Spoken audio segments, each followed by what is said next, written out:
કારેલીબાગ અકસ્માતના આરોપી એવા રક્ષિત ચોરસિયાને યુનિવર્સિટીમાંથી સસ્પેન્ડ કરવામાં આવે તેવી માંગ સાથેનું આવેદનપત્ર એનએસયુઆઈ દ્વારા યુનિવર્સિટી હેડ ઓફિસને આપવામાં આવ્યું હતું. કારેલીબાગ વિસ્તારમાં થયેલા અકસ્માતે સમગ્ર દેશમાં ચકચાર મચાવી દીધી છે. ત્યારે રક્ષિત ચોરસિયા એમએસ યુનિવર્સિટીની સાથે સંકળાયેલ હોવાથી એમએસ યુનિવર્સિટીનું નામ પણ ખરાબ થઈ રહ્યું છે. ત્યારે એનએસયુઆઈના પ્રમુખ અમર વાઘેલાની આગેવાની હેઠળ રક્ષિત ચોરસિયાના ફોટા સાથે દેખાવો યોજવામાં આવ્યા હતા અને ભારે સૂત્રોચ્ચાર કરવામાં આવ્યા હતા. સાથે આરોપી એવા રક્ષિત ચોરસિયાનું પોસ્ટર લગાવીને સળગાવવામાં આવ્યું હતું. આવા વિદ્યાર્થીને યુનિવર્સિટીથી દૂર કરવામાં આવે તે અંગેની માંગ યુનિવર્સિટી હેડ ઓફિસ ખાતે કુલપતિ સમક્ષ કરવામાં આવી હતી.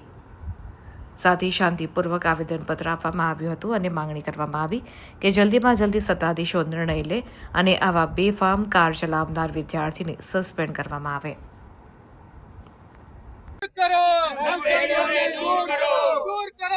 વીસી સરને બોલાવો, બોલાવો રે બોલાવો, વીસી સરને બોલાવો. 13 તારીખના રોજ વડોદરાના કારેલીબાગ વિસ્તારમાં જે ગંભીર અકસ્માત થયો હતો તેમાં એક જણે પોતાનો જીવ ગુમાવ્યો હતો અને સાથે સાથે 8 જણા ઇન્જર્ડ થયા હતા.